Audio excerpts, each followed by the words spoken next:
Let me ask you something. When you hear autism protocol, do you picture a binder, cabinet full of supplements, multiple dietary restrictions or exclusions, along with a whole lot of do's and don'ts that are fairly generic? Because that's what most parents coming to me are expecting. And what they don't expect is that I start with less. In this video, I'm going to walk you through how I build personalized autism care plans that actually fit your life. These are not one-size-fits-all solutions, just the first steps that actually work. One thing I want to talk about is why protocol overwhelm tends to happen in the first place.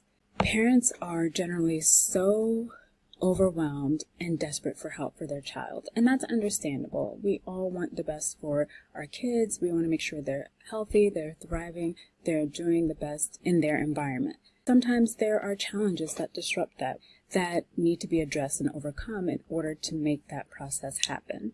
Parents are getting things from everywhere. They're getting their information and supports from other people who are going through similar things. They're looking on the Facebook groups, on the TikTok videos, on the blogs, on YouTube, looking pretty much everywhere. There's so much information out there. What I see time and time again with many of my patients who come in who are strictly listening to the people that are out there and maybe sharing information that has just worked for them or their child, a lot of these things, and even sometimes too, coming from doctors' offices or specialists, when it comes to supplements, sometimes there are protocols that are built, but protocols are just that. They're just a starting point of basis. It's not that every single child that gets this supplement protocol or this autism care protocol is going to get better.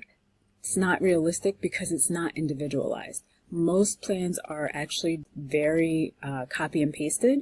So here's what the research says, here's what we have learned, and do this and things will get better. That's not really customization. When we think about naturopathic medicine and how it works, fundamentally is that we're looking not at the big picture of changing things. We have to start working with the bio-individuality. I treat many kids who have a diagnosis of autism, but their struggles, their challenges may all be very different. If I'm giving them all a very generic protocol and say, hey, this is where we are, let's just do this. I don't even have to take an intake. He or she is coming in with this diagnosis, off to the races we go. That's not fair and it's not realistic.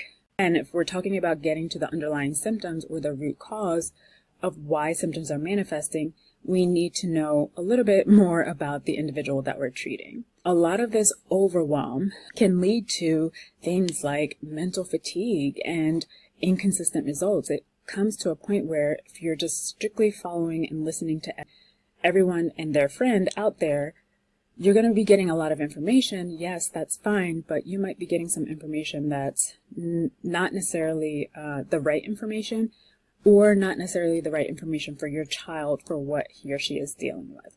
I'll use this as an example. I get a lot of parents, and I will say mostly moms, who are coming in with their children.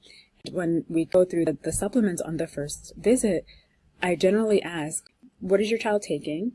How much of it? And how long have they been taking it? They'll tell me I'm giving it for this, for X, Y, and Z, for this, blah, blah, blah, blah, blah. Sometimes they don't say anything about why they're giving it. Sometimes they'll flat out say, I don't know. I just heard that this is something that can be helpful. Sometimes it's, I just read some good information about it and I thought it was good, so I thought I'd give it a try. Hear me out. It's not bad or not terrible to do that. When we're talking about supplementation, supplements are designed to enhance or support. If we're shooting blindly in the dark and we don't know what our foundational point is, it's more likely that we are going to run into some challenges. We're going to run into some brick walls because we don't have a clear target or starting point. I feel like this is where a lot of the overwhelm comes. There's a lot of information, a lot of misinformation, and there's no One really important part of my intake as a naturopathic doctor is not just to ask the questions, but to also observe what's happening. Some of the first questions that I ask They may seem weird, but the reason I ask them is because sometimes the body can show us on the outside and give us some clues as to what might be going on internally. So I will often ask about poop, behavior, dietary habits. Those are kind of my top three, my jams.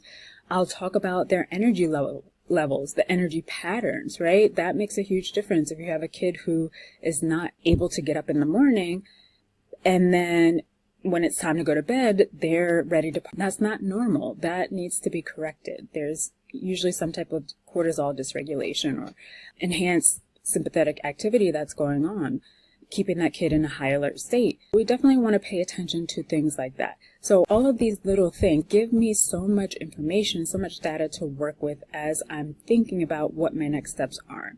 It's not just about asking questions. I ask a lot of questions, I ask a lot of in-depth questions, but I personally don't like to guess. I made that mistake many times over throughout my schooling, also throughout years in practice. Now I'm at the point where I really want to be certain with what I'm doing. The sooner we can get the right information and apply it, the sooner we can get results. So I don't like to guess, I like to test, and I also love to observe.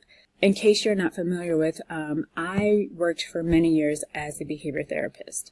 And I worked in school settings, I've worked in private settings and residential settings in various states across the Northeast.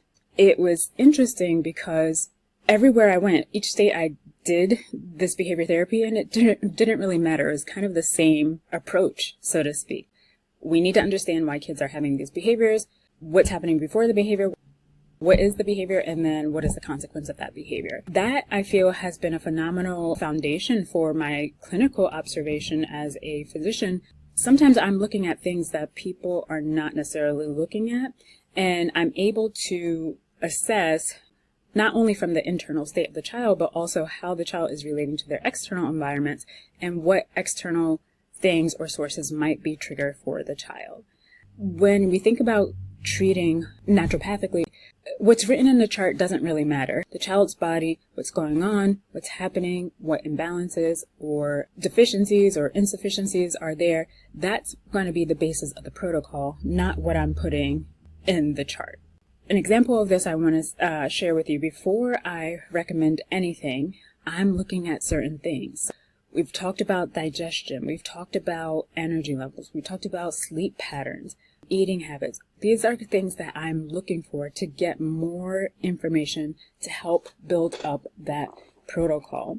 I want to share very briefly with you some things that I don't do first visit or the first time I see a child. One, I don't even start with any supplements. My philosophical approach is less is more. I want to be able to do and give the least amount of things that's going to have the biggest impact on shifting my patient's symptoms forward. Anyone who's ever been on a prospective patient call with me knows this is how I operate. Less is more. I don't start with giving 10 different supplements just for the sake of.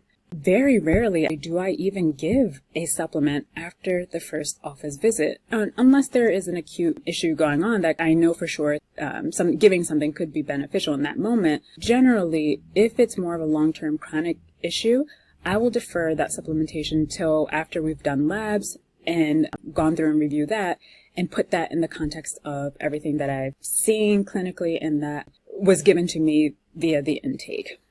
I don't start with supplementation right away. I don't eliminate foods right away. I am huge on using food as medicine. That is one thing that we are trying to do as naturopathic physicians as well. We get 2 solid years of nutrition in naturopathic medical school, a lot more than your conventional doctor. I also have a dedicated master's degree in human nutrition. So I use nutrition as medicine. I always tell patients who are coming into my practice, if you are not, or parents alike, if the child is not able to speak for him or herself, if you're not willing to change the diet in whatever capacity, I'm probably not the provider for you. I wholeheartedly believe what we put into our body as far as food can significantly impact what is happening with some of our normal biological and physiological reactions in the body. So that's the second thing I don't do, is just change the diet overnight.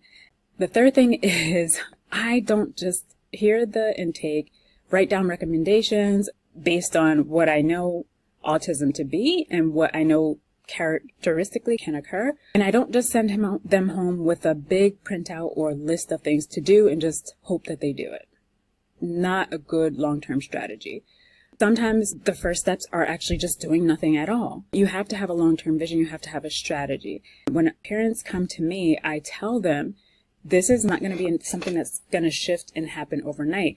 You've been dealing with this thing for years on end. It's going to take time for some things. Some symptoms might resolve more quickly than others, but that doesn't mean that everything is going to shift for the better in 2 or 3 or 4 months' time.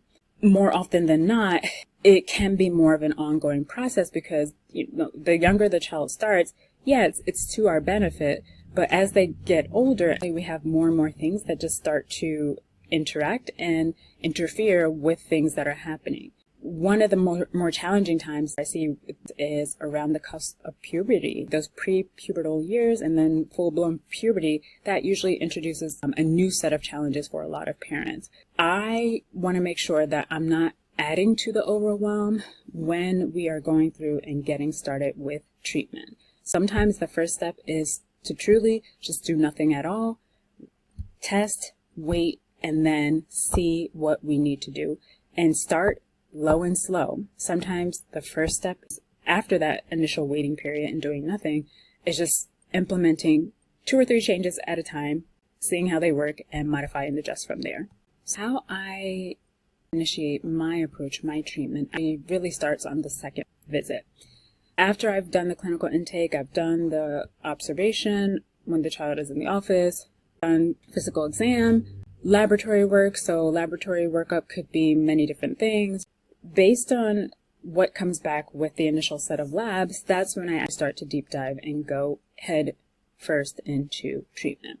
For any abnormal or insufficiency that we see on the lab, the goal is not to treat it and target it exclusively. That approach is like giving 1 supplement for every abnormal. That's not my approach. That's not my treatment approach. That's not how we're trained as naturopathic physicians. I want to look holistically and see, are there any patterns with any of these labs that are ordered? Am I seeing any themes around any systems? Am I seeing any themes around things that may be influencing one pathway or another? So I first look to identify the core stressors of this child's system, whether it be digestion, whether it be inflammatory, whether it be impaired or disrupted sleep patterns. All of these things are really important. Based on that, we start gently, low and slow. First steps first, foundationals. I'm generally looking at the diet, sleep, poops, hydration. Those are my 4 foundational non-negotiables. I'm building a strong foundation. Everything else gets easier, right? It's more supported in the long run. Whereas if we're starting and looking at every single piece and we have a very shaky foundation, at some certain point there's going to be overwhelm and there's going to be a collapse. That's not what we want to happen. The families are usually already overwhelmed and in a heightened state. We want to actually build from success, not from panic. And making sure that we're having this rock solid foundation to build upon. This approach seems to work better for long-term success. Parents, instead of getting quick wins and then within 2 or 3 weeks, if we're not targeting or addressing the right things, we're right back to square one, sometimes even worse. That can be really frustrating. That could be an experience that parents just throw the white flag in and say, I'm done with this. My goal is not to make parents feel overwhelmed and anxious about what I'm doing with their child. It's really about helping the parents to take back that control, not feeling defeated, but feeling I can start implementing some of these changes to help my child get better. I do want to say too, we have to learn how to allow the child's body to do what it is designed to do. Our bodies are really wise. They know inherently how they want to be. It's just that we've been exposed to, in utero and outside of the womb, we've been exposed to so much. Sometimes we just have predispositions that are built into our cellular structure. So sometimes we're just more on high alert. Sometimes we're just more calm. Sometimes we're just more all over the place. Doesn't mean that those things can't be changed or those things can't be calmed down in a sense. The child's body does have time to respond. The beautiful thing about that is that when the younger the child is, the more quickly and less time it takes for our child's body to respond if we're giving it and supplying it with the right things. Going back to long-term strategy and long-term support, if we're looking about sustainability, it's much easier if you're building slow and making sure you have that solid foundation instead of trying to do everything all at once and then hope that something sticks. That is really challenging because if you're trying to do too many things at once, that already goes back to the whole point of this video. We're not getting back into that hamster wheel of being and feeling overwhelmed. We want to get away from that. It becomes overwhelming. It becomes unsustainable because if you're thinking that the only way that your child can get help is if constantly taking this particular supplement or doing this particular therapy, these things are designed to help. They're not be-alls. If a child is on a certain supplement that's helping them right now at 5 years old, that doesn't mean even 6 months from now that same supplement support that historically has helped them is going to be beneficial for them at that point in time. So we really need to stay present in the moment and make sure that we are supplying kids with what their bodies need at that point in time. The other thing about adding too many therapies on it all at once, it becomes really difficult to understand and ascertain what is working and what's not working. For me, whose approach is less is more, I get a little bit crazy when I see parents who are doing 12, 13, 14, 15 plus supplements because it becomes at what point is this becoming redundant? Just because something is natural doesn't mean it's safe. I've seen so many kids have symptoms because no one was paying attention to 3 or 4 different supplements that all contain B vitamins at different quantities. If this kid is getting excess doses of B vitamins, that too might cause some symptoms. Having excess or deficiency of things, it can be problematic either way. So less is more. It's not about doing everything right. It's about doing the right first thing. If you are drowning in protocols or you feel like you are frozen trying to figure out where to start, today is your day. The starting point is here. The first step is not to go get them a supplement. The first step is to figure out what is going on with your child's body right now and start from there. If this video has given you some clarity or just made you feel less overwhelmed, please hit that like and subscribe button. Drop a comment and tell me where you're starting. You're not behind. You're building from here, and I'm here to see you succeed.